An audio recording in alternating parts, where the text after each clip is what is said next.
Want to know how to upload CV in AngelList or Well Fund? Well, no worries. In this video, I'm going to show you an easy step-by-step guide on how you can do it. It's super simple and under a minute, so let's get straight to it.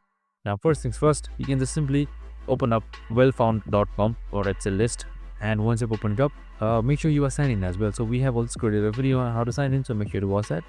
So once all of it is done and once you've set up your profile, here you should be seeing you can just simply upload a resume or CV. So you can just simply select it.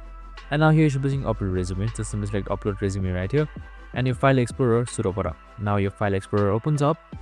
Now make sure you are under all files or custom files. So you can just simply import anything that you like. I would suggest PDFs. If it's not PDF, you can just simply convert the PDF and upload it. And that's it. It's super simple and easy. So once that is done, your CV should be uploaded and you should be good to go. I hope this video helped. If it did, make sure to like, subscribe and tune in with us for more of these videos. See you in the next one.